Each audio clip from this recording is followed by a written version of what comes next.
अगर आप समझदार हैं लेकिन अनुशासित नहीं हैं, तो यूलिसिस नियम का उपयोग करें।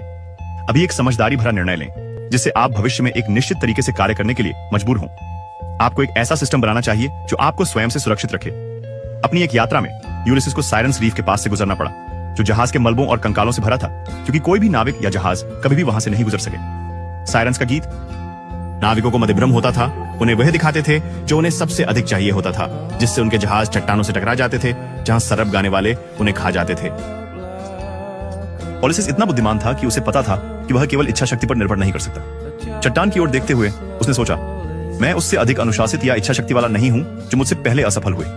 लेकिन वह फिर भी सिरन के गीत को सुनना चाहता था, इसलिए उसने अपने दल को आदेश दिया कि वे अपने कानों में मोम डाल लें और उसे 10 रस्सियों से मस्तूल से बांध दें। उसने उनको चेतावनी दी, उन नाविकों की तरह जो मरे, मेरी इच्छा शक्ति कमजोर है। जब मैं साइरेंस की आवाज सुनूंगा तो मैं शायद चिल्लाऊंगा और तुम पर गुस्सा करूंगा, मुक्त करने की भीख मांगूंगा, लेकिन चाहे मैं कुछ भी कहूं, मुझे मत खोलना। जब वे चट्टान के करीब पहुंचे, यूलिसिस ने साइरेंस के गीत की शक्ति को महसूस किया।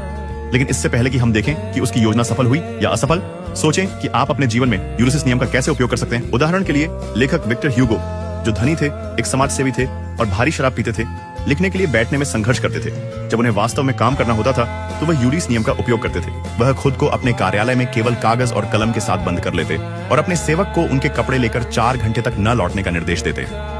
इस तरह उसने बाहर जाने और अपने दोस्तों के साथ पार्टी करने के प्रलोभन को समाप्त कर दिया। यूलिसिस नियम का उपयोग करने का मतलब है अपने आप को चकमा देने के लिए एक प्रणाली बनाना। प्रलोभन का विरोध करने की कोशिश करने के बजाय आप अपनी बुद्धिमत्ता का उपयोग करके इसे हटा देते हैं। उदाहरण के लिए एक यूट्यूबर है जो सुबह के शुरुआती घंटों में ध्यान केंद्रित करने के लिए यूलिसिस कंटेनर का उपयोग करता है। वह अपने फोन को टाइमर वाली कंटेनर में बंद कर देता है, जिसे 3 घंटे के लिए सेट किया जाता है, जिससे काम करते समय फोन चेक करने का प्रलोभन दूर हो जाता है। जो नहीं समझते, इच्छा शक्ति एक मांसपेशी की तरह है और यह दिन भर में थक जाती है। यही कारण है कि सुबह में स्वस्थ खाना आसान होता है और रात में अधिक आम होता है कि आप अपनी डाइट तोड़ दें जब आप थके होते हैं और आपकी इच्छा शक्ति कमजोर होती है। समझदार लोग खुद को मस्तूल से बांध लेते हैं। वे मानते हैं कि उनकी इच्छा शक्ति सीमित नहीं है और अपनी बुद्धिमानी का उपयोग प्रलोभनों को दूर करने के लिए करते हैं। जब साइरेंस ने गाना शुरू किया तो यूलिसिस ने वह सुना जिसकी उसे सबसे अधिक चाह थी, उसकी पत्नी पेनेलोपी और उसका बेटा टेलेमेकस रीफ से पुकारते हुए, यूलिसिस, हम तुमसे प्यार करते हैं, हमें आवश्यकता है। यूलिसिस ने अपना मानसिक संतुलन खो दिया, मस्तूल के खिलाफ संघर्ष करते हुए और अपने नाविकों को कोसते हुए।